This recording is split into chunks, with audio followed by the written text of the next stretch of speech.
Mesdames et messieurs, bonsoir. Merci de nous accueillir chez vous. Voici le sommaire du journal. Le Premier ministre Dr Moulay Mohamed Laklaf présente la démission de son gouvernement au président de la République, Mohamed Ould Abdel Aziz.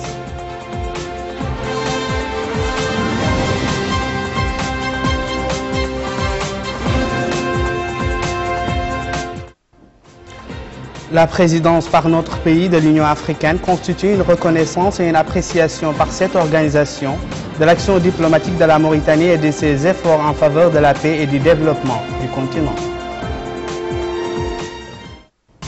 Lancement de 20 projets de développement dans la wilaya du Trarza pour un montant de 2,5 milliards d'ouguiya sur le compte de l'État.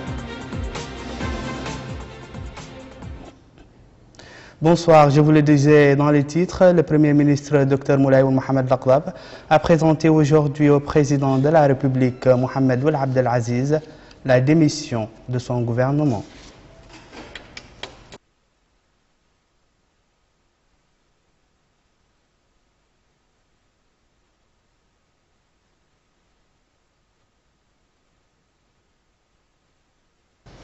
À l'issue de l'entrevue, Dr Moulay Mohamed Laklaf a fait une déclaration dans laquelle il a remercié tous les membres du gouvernement pour le travail qu'ils ont accompli.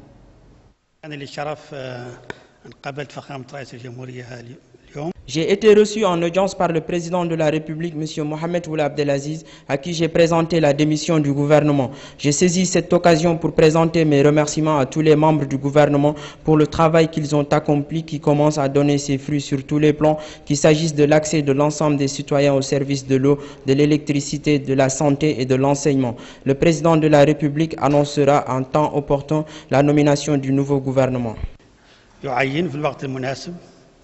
رئيسا لحكومة مقبلة تواصل العمل كما ينص على ذلك الدستور. Le président de la République a, lors du 22e sommet de l'Union africaine à Addis Abeba, pris la présidence de cette organisation pour une année. C'est la seconde fois dans l'histoire où la présidence de l'organisation panafricaine est confiée à la Mauritanie, ce qui représente une reconnaissance de l'activité et du dynamisme dans notre pays, ainsi que de ses efforts soutenus au cours de ces dernières années en faveur de la paix, de la sécurité et du développement de l'Afrique. C'est un compte-rendu d'Arabia Adida. Avec des pas assurés, notre pays retrouve sa place sur la scène internationale. Après avoir connu quelques décennies d'absence au sein de l'Union africaine, en effet, depuis le début des années 70, la Mauritanie n'a assumé aucune responsabilité au sein de l'Union africaine. Notre pays s'est retrouvé isolé, un isolement dicté par la politique étrangère de notre pays durant les décennies passées. Après avoir présidé le Conseil de paix et de sécurité de l'Union africaine, notre pays s'est illustré dans le règlement des conflits et a pris toutes les dispositions pour contribuer efficacement à rétablir et pérenniser la paix.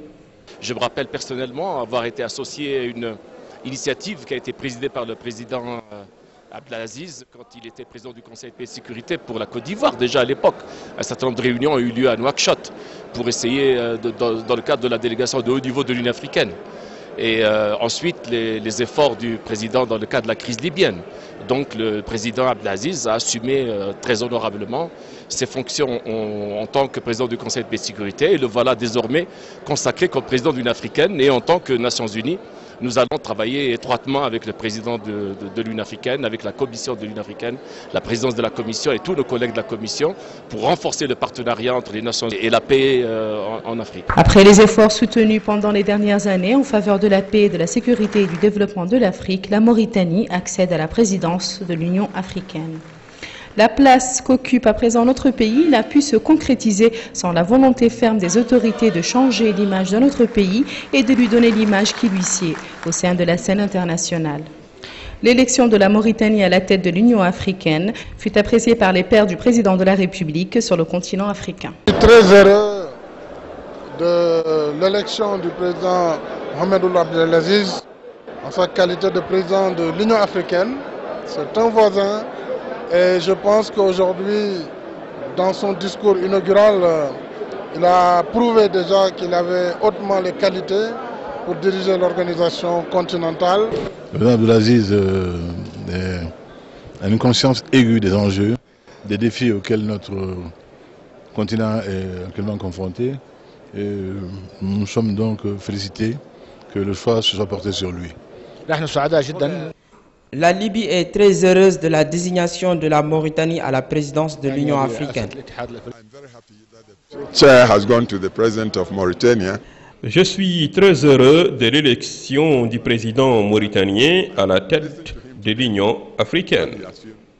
Et je suis sûr qu'il accomplira des grandes choses en faveur du continent africain. Sur le plan local, l'élection de notre pays à la tête de l'Union africaine fut hautement appréciée par les citoyens qui ont tenu à accorder un accueil chaleureux au président de la République, maintenant président en exercice de l'Union africaine. Justement à ce sujet, vous pourrez suivre demain soir après le journal de 20h un dossier complet sur le 22e sommet de l'Union africaine qui a été marqué par l'accès de notre pays à la présidence de cette organisation panafricaine. Vous aurez également toutes les activités du président de la République, président en exercice de l'Union africaine, en marge de ce sommet. Je rappelle que ce sera demain, Inch'Allah, en intégralité sur la télévision de Mauritanie après le journal arabe de 20h. Le ministre démissionnaire de l'enseignement supérieur et de la recherche scientifique Isselkoul Ahmadi Zidbi a effectué aujourd'hui une visite d'information à l'école normale supérieure. Au cours de cette visite, le ministre a pris connaissance de la marche du travail dans cet établissement pédagogique.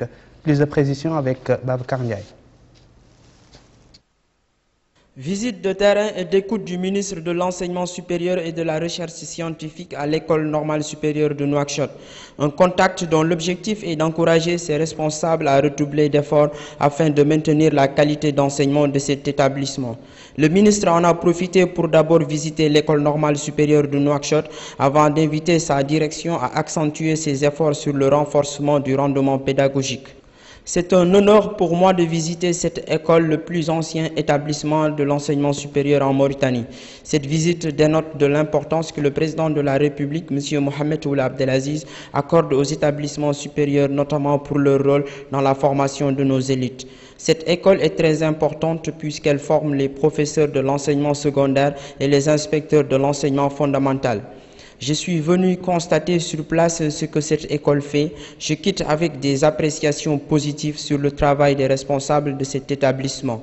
Nous les exhortons à redoubler d'efforts afin de garder la qualité d'enseignement de cette école. Nous devons tous unir nos efforts pour qu'on ait un enseignement de qualité.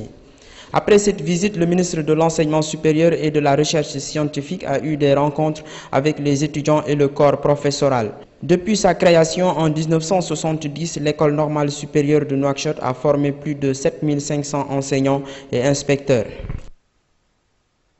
Dans la wilaya du Trarza, le ministre démissionnaire de l'Habitat, de l'Urbanisme et de l'Aménagement du territoire, Bayahia Bokar, a supervisé la pose de la première pierre des bâtiments administratifs de la Muqata'a de Medadra, ainsi que la résidence du Hakem avant d'effectuer d'autres inaugurations. Mohamed Lemine Bakar. À voir ces vieilles bâtisses, dont certaines font encore office de locaux administratifs, on a l'impression que le temps s'est arrêté à Medadra avec la fin de la colonisation. Ces édifices remontent en effet à l'ère coloniale, tels ces bureaux administratifs dont la construction remonte à 1930, ou encore l'unique centre de santé de la ville érigé en 1905. Un bâtiment devenu avec le temps vétuste et exigu pour ceux qui y travaillent et pour les usagers. C'est sans doute la raison qui a conduit le ministre de l'Habitat, de l'Urbanisme et de l'Aménagement du territoire à entamer sa visite dans le Trarza par la ville de Medadra, qui n'a jamais bénéficié depuis plus de 100 ans d'infrastructures publiques réalisées et financées par l'État. Aussi, dans l'objectif d'imprimer la souveraineté de l'État dans cette ville, jadis stratégique pour le colon, que le ministre de l'Habitat, de l'Urbanisme et de l'Aménagement du territoire, Bayahia Bokar, a d'abord procédé à la pose de la première pierre des bureaux de la Muqata'a et de la résidence du Hakem. Cette nouvelle réalisation s'inscrit dans la dynamique de la politique d'aménagement du territoire visant à doter toutes les Muqata'a d'édifices administratifs qui garantissent des conditions de travail adéquates afin de mieux servir les citoyens. La santé, autre axe majeur de la politique de l'État, était inscrite au programme de réalisation à entreprendre à Medadra. Le ministre de l'Habitat, de l'Urbanisme et de l'Aménagement du territoire a aussi donné le coup d'envoi des travaux d'extension et de réhabilitation du centre de santé de la ville pour permettre à cette structure sanitaire de mieux répondre aux attentes des usagers. À ces derniers, Bayaha Bokar a indiqué que le gouvernement, sur l'instruction du président de la République, Mohamed Ould Abdelaziz, œuvre à la mise en place de toutes les infrastructures susceptibles d'améliorer les conditions des populations et de promouvoir le développement local. Il a fait remarquer que la ville de Mederdra abrite des édifices publics qui ont plus de 100 ans d'existence et aucune réalisation moderne n'a été entreprise depuis l'indépendance. Cela, a-t-il dit, va changer. Et il a promis qu'en plus des projets en cours de réalisation, Mederdra sera doté d'un centre de santé, d'une maison de jeunes et d'un stade. Il a aussi annoncé la construction d'un poste de santé dans la localité de Tauvir, relevant de la commune d'El Khat. Les hommes et les femmes de Mederdra se sont à leur tour félicités pour ces réalisations qui traduisent, ont-ils dit, l'engagement du président de la République de doter Mederdra de locaux administratifs et d'une structure sanitaire moderne. Ils ont reconnu que ces infrastructures sont les premières réalisées par l'État à Mederdra depuis l'indépendance. Les projets en cours de réalisation à Mederdra font partie de 20 projets entrepris par le département de l'Habitat au profit de 6 muqata'a du Trarza pour un montant de 1,5 milliard de guillas sur financement propre de l'État. La place publique 6 à côté du siège de la commune de Tavarzena a abrité cet après-midi une cérémonie pour la commémoration de la journée mondiale des zones humides. La cérémonie était une occasion au cours de laquelle la commune de Tavarzena a présenté des exemples des efforts qu'elle entreprend pour préserver l'environnement à travers une exposition faite à cette occasion. Abdelrahman Hamadan. Cette exposition organisée par la commune de Tavarzena vise à faire le point sur les potentialités touristiques de certains quartiers de cette commune en vue de les développer et de préserver les milieux environnementaux dans ces quartiers. L'exposition qui s'inscrit dans le cadre des festivités marquant la commémoration de la journée mondiale des zones timides a été l'occasion pour la commune pour passer en revue certaines places publiques qu'elle envisage de les moderniser, et c'est en partenariat avec l'Organisation générale pour la préservation du Bandarguin et les laboratoires de l'Université de Nouakchott. Dans un mot prononcé pour l'occasion, le secrétaire général du ministère de l'Environnement et du Développement durable a passé en revue les efforts menés par son département dans le domaine de la protection de l'environnement. Le phénomène du changement climatique qu'a connu la zone au cours des années dernières a créé une diversité importante dans la capitale. C'est pourquoi a expliqué la maire de Tavarzena, Mme Fatima Toument Abdelmalik, que la commune a œuvré pour préserver cette biodiversité et a décidé de développer les zones touchées par ces effets du changement climatique. Il est à noter que les flaques d'eau stagnantes qui ont envahi plusieurs zones de Nouakchott au cours des années dernières ont attiré certaines races des oiseaux rares, comme est le cas de cette flaque avoisinant certaines ambassades dans la commune de Tavarzena. Le centre islamique Salam a été ouvert cet après-midi en présence de Khalil Mokhtari, chef du bureau du Forum mondial de la jeunesse islamique à Nouakchott, et M. Hamed Ben Abdelaziz El Asim, délégué du Forum, ainsi que du directeur des mosquées au ministère des Affaires islamiques et de l'enseignement originel. Le centre englobe une mosquée d'une capacité de 300 fidèles, une mahadra de plus de 70 étudiants des différentes sciences originelles. Le directeur des mosquées, Sidi Mohamed Ould Béchir, qui a supervisé cette ouverture, a mis l'accent sur l'importance des mosquées et du rôle qu'elles jouent dans les sociétés islamiques. Le nouvel imam de la mosquée, Cheikh Ould Salah, a souhaité la bienvenue aux hôtes de la cérémonie, remerciant le Forum pour son action humanitaire. La Zawiya Taïb de la Muqata'a d'Arafat a organisé un forum culturel en soutien au prophète, paix et salut sur lui. La Zawiya entreprend des travaux d'ordre humanitaire et social au profit des pauvres, des démunis ainsi que des handicapés. Le cheikh de la Zawiya, Abba Ould Bab Ahmed Talib, a remercié l'assistance pour l'intérêt qu'elle porte à la Sira, vie du prophète, paix et salut sur lui, et à l'étude de ses comportements et de ses vertus, en particulier dans un pays connu au fil des siècles pour le savoir, le respect des enseignements de notre sainte religion et la modération, ainsi que le suivi de la voie du saint prophète, paix et salut sur lui. Les usines de décortiquage du paddy dans la ville de Rosso connaissent ces derniers jours un dynamisme enfiévré à l'issue de la campagne d'hivernage dont les usines ont acheté la récolte estimée selon les premières statistiques à 150 000 tonnes. Ces usines ont commencé les opérations de décortiquage en perspective de la vente de ce produit sur le marché. C'est un compte-rendu de Moussa Ndiaye. La ville de Rosso, capitale régionale de la wilaya de Trarza, connaît depuis quelques semaines une activité agricole jugée très importante par les acteurs du secteur visant à répondre à l'autosuffisance alimentaire en Mauritanie. M. Baba Oulahmed Oullele, gestionnaire de l'usine du complexe agricole du riz, a dit qu'ils ont des équipes qui sont spécialisées dans le domaine de la commercialisation du riz et d'autres équipes leur permettent de créer quelques opportunités d'emploi où ils produisent plusieurs tonnes par jour. M. Ahmed Oul Hamdat, chef de l'usine Meimoun Diri, a dit qu'ici, le travail s'est fait avec des techniciens qui sont complétés par 50 employés. Cela s'explique, ajoute-t-il, qu'il contribue à lutter contre le chômage. Eli Oul Izidibi, Oul Eli Daoud, directeur de l'usine du développement agricole. Il déclare qu'il travaille avec 2 équipes de 8 éléments pour chacune et qu'au total, ils sont au nombre de 16 sans l'effectif de l'administration. Ils produisent entre 80 et 100 tonnes par jour. Quant aux représentants de l'usine Assama, de l'agriculture et Al-Wafa, ils n'ont pas manqué de mettre l'accent sur l'importance de leurs produits. Ils précisent qu'ils produisent entre 20 et 30 tonnes.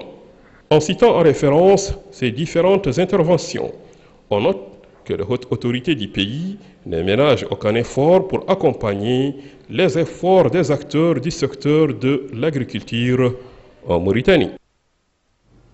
Dans le cadre d'une série de reportages préparés par la télévision de Mauritanie sur les activités des principaux départements ministériels et sur leur intervention au profit des citoyens, nous nous intéressons aujourd'hui au secteur de l'hydraulique et de l'assainissement. Nous jetons ainsi la lumière sur le projet d'Aftout Sahli et son rôle majeur dans la solution des problèmes de l'eau qui a préoccupé des années durant les citoyens. Plus de précisions avec Azaïdara. C'est à travers cette station hydraulique située au sud de Nouakchott que les autorités du pays assurent les besoins en eau potable des populations nouakchottoises qui ont connu pendant longtemps une pénurie. Les eaux d'Aftout Sahli ont été acheminées à Nouakchott dans le cadre d'un projet national d'envergure à travers le Sénégal, passant par plusieurs étapes techniques avec des équipements modernes supervisés par des ingénieurs et des techniciens nationaux. Les complexes de production d'eau potable à partir des ouvrages de l'Aftout Sahli se composent de 3 stations. Une station d'exor au niveau du fleuve, une station de traitement à Beninarji, suivie d'une station de pompage qui pompe l'eau pré-traitée au niveau de l'usine de traitement de Beninarji vers le site où nous sommes, qui est le site de PK17. Au niveau du site de PK17, on reçoit les eaux pré-traitées dans un réservoir de capacité 129 000 m3. Donc ces eaux pré-traitées sont chlorées et envoyées à l'alimentation d'une batterie de 8 filtres.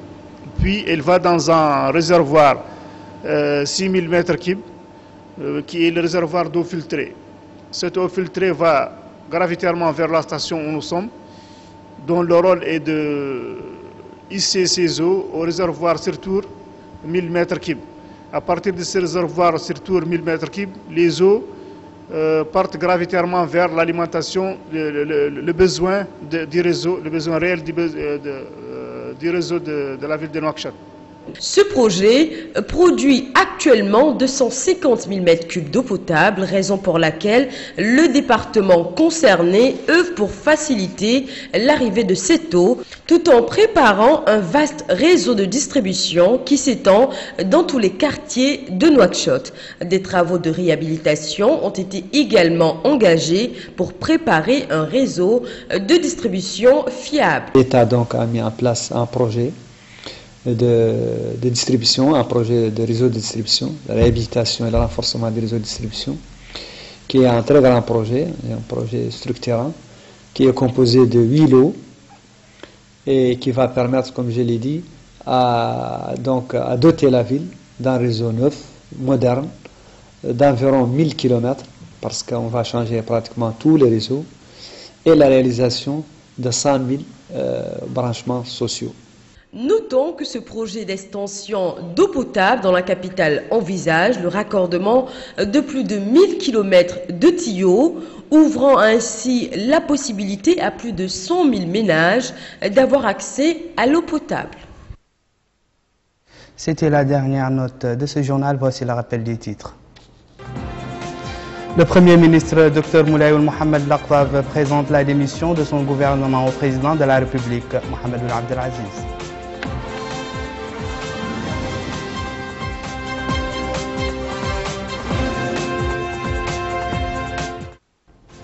La présidence par notre pays de l'Union africaine constitue une reconnaissance et une appréciation par cette organisation de l'action diplomatique de la Mauritanie et de ses efforts en faveur de la paix et du développement du continent.